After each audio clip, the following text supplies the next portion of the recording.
প্রতিবেশী বাংলাদেশের উদ্ভূত পরিস্থিতি নিয়ে মঙ্গলবার হয় দিল্লিতে সর্বদলীয় বৈঠক। সর্বদলীয় এই বৈঠকে প্রধানমন্ত্রী নরেন্দ্র মোদী, স্বরাষ্ট্রমন্ত্রী অমিত শাহ, প্রতিরক্ষামন্ত্রী রাজনাথ সিং, বিদেশমন্ত্রী জয়শঙ্কর যোগ দেন বিরোধী শিবিরের প্রতিনিধিরাও। ছিলেন বিরোধী দলনেতা রাহুল গান্ধী, তৃণমূল কংগ্রেসের সংসদীয় দলের নেতা সুদীপ বন্দ্যোপাধ্যায় সহ অন্যান্য সাংসদরা। বৈঠকে বিদেশমন্ত্রী এস জয়শঙ্কর পুরো পরিস্থিতি নিয়ে সব পক্ষকে ওয়াকিবহাল করেন। তিনি জানান, বাংলাদেশের অভ্যন্তরীণ বিষয়ে ভারত কখনোই নাক গলাতে চায় না। বাংলাদেশে যেসব ভারতীয় নাগরিক রয়েছেন তাদের নিরাপত্তা নিশ্চিত করাই কেন্দ্রের লক্ষ্য বলে জানিয়ে দেন এস জয়শঙ্কর। বিরোধী দলনেতা রাহুল গান্ধী সর্বদলীয় বৈঠকে প্রশ্ন করেন, ঢাকার এই রাজনৈতিক পালাবদলে বর্তমান এবং দীর্ঘমেয়াদী কি কূটনৈতিক পদক্ষেপ নিতে চলেছে ভারত? হাসিনার ক্ষমতাচ্যুতির পিছনে কি পাকিস্তানের প্রচ্ছন্ন মদত রয়েছে?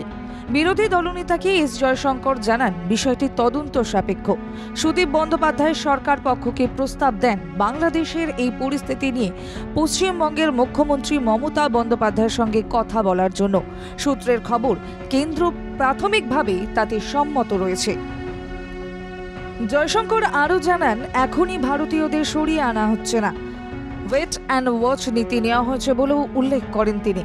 আপৎকালীন পরিস্থিতিতে ভারত সরকার সঠিক পদক্ষেপ করবে বলে আশ্বস্ত করেন বিদেশমন্ত্রী। Our expectation that the host government will provide the required security protection for these establishments. We look forward to their normal functioning once the situation stabilizes. Speaker sir, we are also monitoring the situation with regard to the status of minorities. Bharat প্রতিবেশীর সঙ্গে সুসম্পর্ক বজায় রাখার মতোই উপমহাদেশের শান্তি সুস্থিতি রক্ষা করার উপর যে জোর দিতে চায় সেই অবস্থানও স্পষ্ট করেন তিনি। সংসদে দাঁড়িয়ে বিদেশমন্ত্রী জানান, বাংলাদেশে আটকে রয়েছেন 19,000 ভারতীয়। বিদেশ দফতর তাদের সঙ্গে যোগাযোগ করার চেষ্টা করছে বলেও লোকসভা ও রাজ্যসভায় তুলে ধরেন পররাষ্ট্রমন্ত্রী। Simultaneously received a request for flight clearance from the Bangladesh authorities. She arrived yesterday evening. We are in close and continuous touch with the Indian community in Bangladesh through our diplomatic missions. There are an estimated 19,000 Indian nationals who usually live there, of which about 9,000 are students. সূত্রের খবর, শেখ হাসিনা লন্ডনের রাজনৈতিক আশ্রয় নিতে চান, কিন্তু Britain থেকে এখনও মেলেনি সবুজ সংকেত। ব্রিটেন জানিয়েছে, যে পদ্ধতিতে হাসিনা আশ্রয় নিতে চাইছেন সেই পদ্ধতিতে আশ্রয় দেওয়া যায় না, বিকল্প পদ্ধতি খোঁজা দরকার।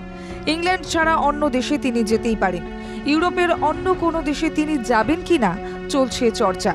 তবে হাসিনার ভবিষ্যৎ পরিকল্পনা কি তা জানার পর পরবর্তী সিদ্ধান্ত নেবে ভারত, এমনটাও জানা যাচ্ছে। ব্যুরো রিপোর্ট, বাংলা জাগো।